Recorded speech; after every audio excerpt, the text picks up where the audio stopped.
Hello friends, स्वागत है आप सभी लोग का अपने YouTube channel online classes with Shahu में। आज का जो वीडियो है वो हमारा भारतीय इतिहास से संबंधित है और इसमें आधुनिक भारत के प्रमुख जो आंदोलन हैं और उनकी जो घटनाएं हैं उनसे संबंधित हमारा ये वीडियो है। और इस वीडियो में हम देखेंगे जो बिहार शिक्षक भर्ती में कई बार ऐसे प्रश्न हैं जो बार बार आयोग रिपीट करता रहता है, वो प्रश्नों को हम यहाँ पर लिए हुए हैं। और साथ साथ में MCQ हमने प्रश्न लिए हैं इसमें। MCQ के साथ साथ में हमने थ्योरी भी इसमें इंक्लूड किया हुआ है, तो थ्योरी भी हम साथ में देखेंगे और देखते हुए साथ में समझते हुए चलेंगे, क्योंकि थ्योरी में हमने वो प्रश्न सारे इंक्लूड कर लिए हैं जो प्रश्न आज तक आयोग बार बार परीक्षा में पूछता रहा है और भी आगे पूछे जाने की संभावना है। तो इसीलिए हमने थ्योरी के साथ में सारे वो महत्वपूर्ण जो परीक्षा के लिए इंपॉर्टेंट हैं वो सारे बिंदु हमने साथ में इंक्लूड कर लिए हैं। तो आइए देखते हैं पहला प्रश्न। देखिए, पहला जो प्रश्न हमारा है, पहला प्रश्न क्या है यहाँ से देखते हैं। भारतीय राष्ट्रीय कांग्रेस की स्थापना किस वर्ष में की गई थी या कब की गई थी? कोई भी प्रश्न यहाँ से वैसे भी बन सकता है किसी भी तरीके से। तो भारतीय राष्ट्रीय कांग्रेस की स्थापना 1885 ईस्वी में की गई थी, ये आप सभी लोगों को पता है। लेकिन जब इसकी स्थापना की गई थी भारतीय राष्ट्रीय कांग्रेस की, तो इसका भारतीय राष्ट्रीय कांग्रेस इसका वर्ष में नाम नहीं था। तो इसका उस टाइम जब इसकी स्थापना की गई थी तब इसका नाम था भारतीय राष्ट्रीय संघ इसका नाम था। ये ध्यान रखना है कि जब इसकी स्थापना की गई थी तो इसका क्या नाम था? तो भारतीय राष्ट्रीय इसका संघ नाम था। किसने किया था? तो ए.ओ. ह्यूम ने इसकी क्या की थी? स्थापना की गई थी। कब? 28 दिसंबर 1885 में इसकी स्थापना की गई थी। कहाँ पर इसकी बैठक होने वाली थी? तो इसकी जो बैठक है वो पुणे में होने वाली थी, लेकिन पुणे में प्लेग जो है काफ़ी तेज़ी से फैल रहा था, तो प्लेग बीमारी फैलने की वजह से ये यहाँ पर बैठक नहीं हो पाई थी, यहाँ पर बैठक स्थगित कर दी गई थी। फिर ये बाद में जो है ये कहाँ पर मुंबई में जो है बैठक यानी की गई थी। तो ये भी ध्यान रखना है, कहाँ पर? मुंबई में जो है की गई थी। कहाँ पर? तेजपाल संस्कृत विश्वविद्यालय में जो है की गई थी। आइए देखिए, इसके साथ में थ्योरी जो है वो हम समझ लेते हैं। यहाँ पर देखिए भारतीय राष्ट्रीय कांग्रेस की स्थापना कब? 28 दिसंबर 1885 में की गई। कहाँ? स्थान कहाँ पर था? तो गोकुलदास तेजपाल संस्कृत कॉलेज मुंबई में जो है इसकी क्या की गई थी? स्थापना की गई थी। और उसमें संस्थापक कौन थे? तो ए.ओ. ह्यूम है, जिनका पूरा फुल फॉर्म का नाम है एलन एक्टोवियन ह्यूम है। ये कहाँ के रहने वाले थे? तो ये स्कॉटलैंड के रहने वाला था। कौन है? ए.ओ. ह्यूम, स्कॉटलैंड का रहने वाला था। फिर देखिए बाद में इसकी जब स्थापना हुई तो इसकी स्थापना के समय इसका नाम था भारतीय राष्ट्रीय संघ इसका नाम था। बाद में इसको दादा भाई नौरोजी ने इसका नामकरण जो है क्या कर दिया था? चेंज कर दिया था। इन्होंने फिर भारतीय राष्ट्रीय कांग्रेस नाम कर दिया था। अगर परीक्षा में पूछा जाए कि किसने जो है इसको भारतीय राष्ट्रीय संघ का नाम बदलकर भारतीय राष्ट्रीय कांग्रेस कर दिया, तो वो दादा भाई नेरोजी हैं। नेक्स्ट ध्यान रखना है। अब उस समय देखिए जब भारतीय राष्ट्रीय कांग्रेस की जब स्थापना की गई थी तो उसमें भारत का वायसराय कौन था? तो लॉर्ड डफरिन था। ये भी ध्यान रखना है, परीक्षा में पूछा गया है ये प्रश्न। और उसमें प्रथम अध्यक्ष कौन थे? तो भारतीय राष्ट्रीय कांग्रेस के जो प्रथम अध्यक्ष हैं वो कौन थे? तो बेमेश चंद्र बनर्जी थे। और प्रथम मुस्लिम अध्यक्ष कौन थे? तो वो बदरुद्दीन तैयब जी हैं। नेक्स्ट अगर प्रथम कांग्रेस अध्यक्ष की बात करें तो प्रथम कांग्रेस अध्यक्ष कौन थे? तो जॉर्ज यूले थे। कौन? जॉर्ज यूले थे। और प्रथम महिला अध्यक्ष की बात अगर करें तो प्रथम महिला अध्यक्ष एनी बेसेंट थी। यानी भारतीय राष्ट्रीय कांग्रेस की प्रथम महिला अध्यक्ष कौन थी? एनी बेसेंट थी। और प्रथम भारतीय महिला कौन सी थी? यानी भारतीय राष्ट्रीय कांग्रेस की प्रथम भारतीय महिला अध्यक्ष कौन थी? तो वो सरोजनी नायडू थी। लेकिन एनी बेसेंट ये महिला थी, लेकिन ये भारतीय नहीं थी। यहाँ पर देखिए लगा हुआ प्रश्न में भारतीय यानी प्रथम भारतीय महिला अध्यक्ष कौन थी? तो सरोजनी नायडू थी। यहाँ से ध्यान रखना है, ये वो पॉइंट हैं जो परीक्षा में बार बार प्रश्न यहाँ से पूछे जाते हैं। इसमें से कोई भी पॉइंट उठा सकता है एग्जामिनर और कहीं से भी प्रश्न पूछा जा सकता है आपसे। इसलिए हमने सारे जो है थ्योरी के साथ में हमने यही आपको एक फ़ायदा होगा कि एक प्रश्न के साथ साथ में कम से 7-8 प्रश्न आपके और क्लियर हो जाएंगे। नेक्स्ट अगला प्रश्न देखते हैं यहाँ से। नेक्स्ट अगला हमारा प्रश्न है प्रश्न नंबर 2। 1905 में बंगाल विभाजन किस वायसराय के शासनकाल में हुआ है? देखिए 1905 में जो बंगाल विभाजन हुआ है वो उस समय वायसराय कौन सा था? तो उसमें वायसराय जो था लॉर्ड कर्जन था। यानी लॉर्ड कर्जन के शासनकाल में बंगाल का विभाजन किया गया है। नेक्स्ट ये ध्यान रखना है। अब यहाँ से हम थ्योरीज की देखते हैं। देखिए 1905 में बंगाल का विभाजन कर दिया गया था। बंगाल तब उस समय जब विभाजन किया गया तो बंगाल 2 भागों में बांट दिया गया था। एक पश्चिमी बंगाल है और एक कौन सा? पूर्वी बंगाल। पश्चिमी बंगाल में 3 हिस्से आते थे उसमें, एक पश्चिमी बंगाल है और एक बिहार है और एक उड़ीसा है। तो इसमें जो है कितने क्षेत्र आते थे? तो इसमें जो है उस समय 3 क्षेत्र आते थे। ये ध्यान रखना है कौन कौन सा है। एक जो है पश्चिमी बंगाल है, बिहार है, उड़ीसा है। और यहाँ की राजधानी क्या थी? तो यहाँ की राजधानी कलकत्ता थी। जनसंख्या की अगर हम बात करें तो 5 करोड़ 40 लाख उस समय पश्चिम बंगाल की जनसंख्या थी। और उस समय मुसलमान की जनसंख्या देखें तो कितनी थी? तो मात्र 90 लाख उस समय जनसंख्या थी पश्चिमी बंगाल में। अब पूर्वी बंगाल की हम देख लेते हैं। तो पूर्वी बंगाल में पूर्वी बंगाल था और असम, 2 ये जो है क्षेत्र मिले हुए थे। और इसकी राजधानी क्या थी? तो इसकी राजधानी ढाका थी। और यहाँ की जनसंख्या कितनी थी? 3 करोड़ 10 लाख यहाँ की जनसंख्या थी। जबकि यहाँ पर देखिए जनसंख्या कितनी थी? 5 करोड़ 40 लाख। यहाँ पर जनसंख्या कितनी? 3 करोड़ 10 लाख थी। यहाँ पर मात्र जो है 1 करोड़ 20 लाख ही क्या कौन थे? हिंदू थे। किसमें? पूर्वी बंगाल में। अब यहाँ से देखते हैं थोड़ा और यहाँ से भी देखिए जब फिर 1905 में जब बंगाल विभाजन होता है तो इसका उद्देश्य क्या रखा जाता है, तो हिंदू और मुसलमानों में जो एकता था उसको एकता को खत्म करना था, एकता को तोड़ देना था, ये उनका उद्देश्य था अंग्रेजों का। इसीलिए जो बंगाल का विभाजन किया गया था।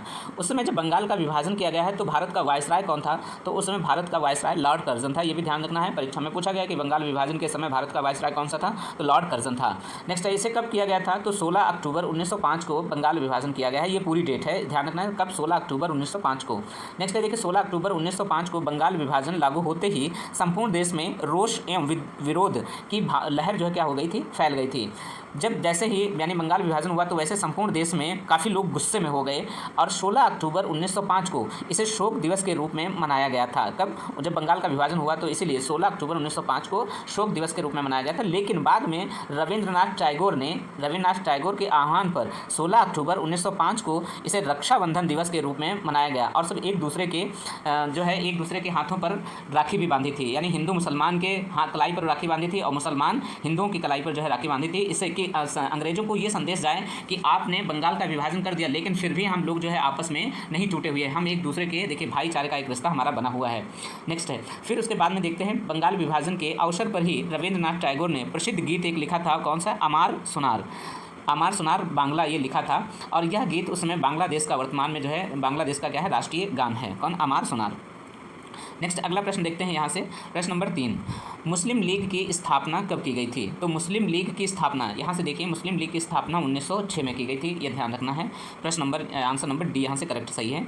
और मुस्लिम लीग से बारे में थ्योरी देखते हैं, तो मुस्लिम लीग की स्थापना 1906 में की गई थी। बंगाल विभाजन की घोषणा के पश्चात, यानी जब बंगाल का विभाजन हुआ था 1905, तो उसी के बाद में 1906 आएगा देखिए, तो बंगाल विभाजन की घोषणा के पश्चात मुसलमानों एक शिष्टमंडल बनाया जिसमें 36 लोग शामिल थे। कितने शामिल थे, ये ध्यान रखना, संख्या कितने लोग शामिल थे, तो उसमें 36 लोग इसमें शामिल थे। आगा खां के नेतृत्व में 1 अक्टूबर 1906 को शिमला में, कहाँ पर देखिए, यानी 1 अक्टूबर 1906 को शिमला में वायसराय लॉर्ड मिंटो से मिला। किससे मिला, लॉर्ड मिंटो से मिला और इस शिष्टमंडल ने केंद्रीय, प्रांतीय व स्थानीय निकायों में मुसलमानों के लिए पृथक निर्वाचन मंडल की मांग की गई थी। इसमें जो है मुसलमानों के लिए पृथक निर्वाचन मंडल की मांग की गई थी, यानी मुसलमान को ही वोट दे सकता है। फिर बाद में इस मुस्लिम लीग की स्थापना 30 दिसंबर, अच्छा मुस्लिम लीग की स्थापना, ध्यान पूरी डेट ये है, देखिए पूरी डेट यहाँ पर लिखी हुई, 30 दिसंबर 1906 ईस्वी को आगा खां के ढाका के नवाब सलीम उल्लाह खां और नवाब मोहसिन उल मुल्क के नेतृत्व में की गई थी। यानी 2 व्यक्तियों के नेतृत्व में मुस्लिम लीग की स्थापना की गई थी। कब, 30 दिसंबर 1906 ईस्वी को आगा खां, ढाका के नवाब सलीम उल्लाह खां और मोहम्मद मोहसिन उल मुल्क के नेतृत्व में की गई थी। मोहम्मद अली जिन्ना मुस्लिम लीग में 1913 में शामिल हुए थे। जो मोहम्मद अली जिन्ना थे वो मुस्लिम लीग में कब शामिल हुए, 1913 में शामिल हुए थे। ये भी पॉइंट जो है इंपॉर्टेंट है, इसे ध्यान रखना है। अगला प्रश्न यहाँ से देखते हैं, प्रश्न नंबर 4 है, कांग्रेस का विभाजन कब और किस अधिवेशन में हुआ था, तो कांग्रेस का जो विभाजन है वो सूरत अधिवेशन में 1907 में जो है किया गया था, ये ध्यान रखना है यहाँ से। अब आगे से हम देखते हैं थोड़े और इससे थ्योरी हम देख लेते हैं यहाँ से। देखिए कांग्रेस का विभाजन सूरत अधिवेशन में 1907 में हुआ था। इस अधिवेशन की अध्यक्षता कौन कर रहे थे, तो रास बिहारी घोष कर रहे थे। अगर पूछा जाए कि सूरत अधिवेशन की अध्यक्षता कौन कर रहे थे, रास बिहारी घोष किए थे। कब हुई थी, तो 1907 में, सूरत अधिवेशन 1907 में हुई थी। इसमें जो कांग्रेस है वो 2 भागों में बट गया था। कौन कौन से 2 भागों में बट गया था, तो यहाँ पर देखिए ये थोड़ा मिसप्रिंट हो गया है, ये यहाँ पर लिखिए नरम दल और यहाँ पर ये जो लिखा हुआ है ये लिखिए यहाँ पर गरम दल। तो ये थे नरम दल के नेता और ये थे गरम दल के नेता, यानी नरम दल और गरम दल 2 भागों में कांग्रेस का क्या हो गया था, विभाजन हो गया था। जो नरम दल के नेता थे वो उदारवादी यानी नरमपंथी नेता कहलाए और जो गरम दल के नेता थे वो गरम दल के नेता कहलाए। नेक्स्ट है, अब देखिए यहाँ पर नरम दल के नेता में कौन कौन हैं, तो दादा भाई नौरोजी हैं, फिरोज शाह मेहता हैं, बदरुद्दीन तैयब जी हैं, गोपाल कृष्ण गोखले हैं। अब देखिए यहाँ से गरम दल के नेता कौन कौन से हैं, तो गरम दल के नेता में बाल गंगाधर तिलक हैं, लाला लाजपत राय हैं, बिपिन चंद्र पाल हैं और अरविंद घोष हैं। तो इन्हें लाल बाल पाल के नाम से जाना जाता है और बाद में इसमें अरविंद घोष को भी ध्यान रखना है। तो इसमें 4 महत्वपूर्ण ऐसे नेता थे जो गरम दल के नेता थे। इन 4 नेताओं को याद रखिए, उसके बाद में जो नेता रहेंगे वो सारे के सारे नरम दल के नेता रहेंगे। गरम दल में 4 ही नेता हैं, लाल बाल पाल, लाल से लाला लाजपत राय, बाल से बाल गंगाधर तिलक और वीपी से बिपिन चंद्र पाल, अरविंद घोष, यही 4 प्रमुख नेता थे गरम दल के। अगला प्रश्न है हमारा प्रश्न नंबर 5। खुदीराम बोस और प्रफुल्ल चाकी ने किस ब्रिटिश जज पर बम मारा था? तो ये देखिए दो व्यक्ति थे जो जिन्होंने कौन खुदीराम बोस और प्रफुल्ल चाकी ने किस जज पर जो है क्या मारा था? बम मारा था। तो जॉन मार्ले है, कर्जन वाइली है या किंग्सफोर्ड है? तो आंसर हमारा क्या हो जाएगा? किंग्सफोर्ड हो जाएगा। किंग्सफोर्ड पर जो है इन्होंने खुदीराम बोस और प्रफुल्ल चाकी ने क्या मारा था? बम जो है मारा था। लेकिन बाद में इसकी घटना अलग होती है। इसमें होता क्या है देखिए, शहीद खुदीराम बोस, कौन? शहीद खुदीराम बोस भारत में ब्रिटिश शासन का विरोध करने वाले सबसे युवा क्रांतिकारी स्वतंत्रता सेनानी थे। सबसे ज़्यादा युवा सबसे विरोध करने वाले युवा कौन थे?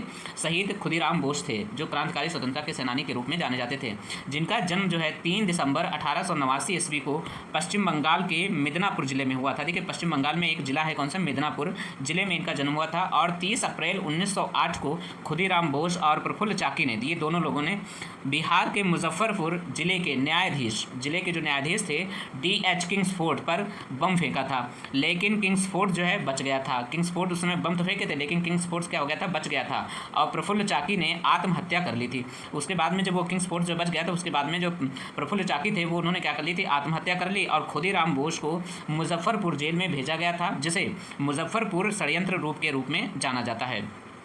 11 अगस्त 1908 को 18 साल की आयु में, सोचिए देखिए 18 वर्ष की आयु में उन्हें फांसी पर लटका दिया गया था। और खुदीराम बोस को सबसे कम उम्र में फांसी पाने वाले क्रांतिकारी जो हैं बने थे। कौन? खुदीराम बोस को। तो अगर ये पूछा जाए कि खुदीराम बोस को कितनी उम्र में जो फांसी पर लटका दिया गया था? 18 साल की उम्र में इन्हें फांसी पर लटका दिया गया था। नेक्स्ट है, अगला प्रश्न देखते हैं यहाँ से। देखिए बंगाल का विभाजन कब रद्द कर दिया गया था? तो बंगाल का विभाजन 1908 में रद्द कर दिया गया था, या 1911 में रद्द कर दिया गया था, 1913 में, या 1915 में? तो बंगाल का जो विभाजन है वो किस वर्ष में? तो वो 1911 में क्या कर दिया गया था? रद्द कर दिया गया था। आंसर नंबर बी जो है करेक्ट सही हो जाएगा। नेक्स्ट अब यहाँ से देखते हैं प्रश्न नंबर 7। दक्षिण अफ्रीका से लौटने के बाद गांधी जी भारत में पहला सफल सत्याग्रह कौन सा था? तो दक्षिण अफ्रीका से जब महात्मा गांधी लौटते हैं तो भारत में एक पहला आंदोलन करते हैं, और वो उनका आंदोलन कैसा रहता है? वो सफल आंदोलन रहता है। इसीलिए प्रश्न जो पूछा गया है कि सफल आंदोलन सत्याग्रह कौन सा था? तो वो चोरी चोरा कांड था, या दांडी मार्च था, या फिर चंपारण सत्याग्रह था, या बारदौली सत्याग्रह था? तो महात्मा गांधी जब दक्षिण अफ्रीका से लौटते हैं, कब लौटते हैं? 9 जनवरी, ये डेट याद रखना, 9 जनवरी 1915 को, 9 जनवरी 1915 को महात्मा गांधी दक्षिण अफ्रीका से भारत को लौटते हैं। इसीलिए 9 जनवरी को लौटते हैं, इसीलिए प्रत्येक वर्ष यानी हर साल 9 जनवरी को भारतीय प्रवासी दिवस भी मनाया जाता है। ये भी ध्यान रखना है। तो ये जो है सफल आंदोलन, सफल सत्याग्रह कौन सा था? तो चंपारण सत्याग्रह था। कौन सा? आंसर नंबर सी जो है करेक्ट आंसर सही है। नेक्स्ट यहाँ से थ्योरी इनकी देखते हैं। देखिए महात्मा गांधी जी दक्षिण अफ्रीका से 9 जनवरी, देखिए यहाँ से डेट यहीं लिखी हुई, 9 जनवरी 1915 को लौटकर भारत आए, और इसीलिए हर साल 9 जनवरी को प्रवासी भारतीय दिवस जो है मनाया जाता है। महात्मा गांधी जी द्वारा सत्याग्रह 19 अप्रैल 1917 में शुरू किया गया था, और इस सत्याग्रह का उद्देश्य नील की खेती करने वाले किसानों को न्याय दिलाना था। यानी नील की जो खेती कर रहे थे उनको जो है क्या करना था? उनको न्याय दिलाना था। अच्छा, अंग्रेज जो हैं किसानों से जबरन जो है नील की खेती करवा रहे थे। कितने हिस्से पर करवा रहे थे? तो 3/20 हिस्से पर जो है खेती करवाई जा रही थी। ये ध्यान रखना यहाँ से। नेक्स्ट है, अगला प्रश्न है प्रश्न नंबर 8। भारत में होम रूल आंदोलन किसके द्वारा जो है शुरू किया गया था? तो देवेंद्रनाथ टैगोर और एनी बेसेंट के द्वारा शुरू किया गया था होम रूल आंदोलन, या फिर बाल गंगाधर तिलक और एनी बेसेंट के द्वारा शुरू किया गया था, जवाहरलाल नेहरू यानी एनी बेसेंट के द्वारा शुरू किया गया, या फिर महात्मा गांधी और एनी बेसेंट के द्वारा शुरू किया गया था? तो भारत में जो होम रूल आंदोलन है वो बाल गंगाधर तिलक और एनी बेसेंट जी के द्वारा शुरू किया गया था। आंसर नंबर बी जो है करेक्ट सही है। नेक्स्ट अगला प्रश्न देखते हैं। प्रश्न नंबर, देखिए इसकी थ्योरी देख लेते हैं यहाँ से। देखिए होम रूल आंदोलन प्रथम विश्व युद्ध के समय प्रथम भारतीय प्रतिक्रिया थी, जो कि आयरलैंड के होम रूल से प्रेरित थी। तो जब प्रथम विश्व युद्ध हुआ था तो उस समय प्रथम भारतीय प्रतिक्रिया भी थी, जो कि आयरलैंड के होम रूल लीग से क्या थी? प्रेरित थी। इस आंदोलन का उद्देश्य राजनीतिक शिक्षा और सार्वजनिक बैठकों आदि के माध्यम से स्वशासन प्राप्त करना था। यानी सार्वजनिक बैठकों आदि के माध्यम से स्वशासन को क्या करना था? प्राप्त करना था। होम रूल लीग की शुरुआत 1916 में बाल गंगाधर तिलक और एनी बेसेंट के द्वारा की गई थी। यानी होम रूल लीग आंदोलन की शुरुआत जो किसके द्वारा की गई थी? तो बाल गंगाधर तिलक और एनी बेसेंट जी के द्वारा शुरू की गई थी। कब? 1916 में शुरू की गई थी। ध्यान रखना, ये प्रश्न पूछे जाते हैं। अगला है देखिए बेलगांव पुणे यानी होम रूल लीग आंदोलन जो किसके द्वारा शुरू किया गया था? तो बाल गंगाधर तिलक जी के द्वारा शुरू किया गया था। अब मद्रास होम रूल लोग जो है ये किसके द्वारा शुरू किया गया था? तो ये एनी बेसेंट जी के द्वारा शुरू किया गया था।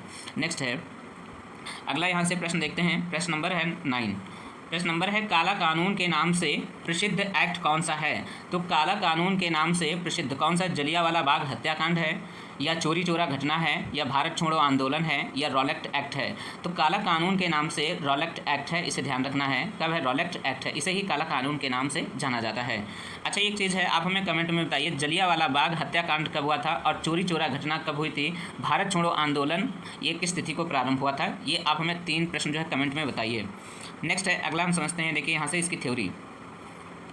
देखिए रॉलेट एक्ट जो है मार्च 1919 में अंग्रेज़ों ने भारत में उभर रहे, देखिए अंग्रेज़ों ने मार्च 1919 में, तो अंग्रेज़ों ने भारत में जो उभर रहे राष्ट्रीय आंदोलन को कुचलने के लिए यह कानून बनाया था। कौन सा? रॉलेट एक्ट बनाया था। इस कानून के तहत किसी भी व्यक्ति की संदेह के आधार पर गिरफ्तार किया जा सकता था। यानी इसमें व्यक्ति अगर जा रहा है रास्ते पे और अंग्रेज़ों को यदि संदेह लगेगा कि ये व्यक्ति मुजरिम है, तो उसको संदेह के आधार पर उसको क्या किया जा सकता था? गिरफ्तार किया जा सकता था। इसीलिए भारतीयों ने इस कानून का सबसे ज़्यादा क्या किया? विरोध किया। और इसमें कुछ कमियां थी, जैसे आगे देखते हैं इसमें। देखिए रॉलेट एक्ट 21 मार्च 1919 को क्या कर दिया गया था? लागू कर दिया गया था। इसे लागू कब रॉलेट एक्ट को लागू कब किया गया? तो 21 मार्च 1919 को इसे लागू कर दिया गया था।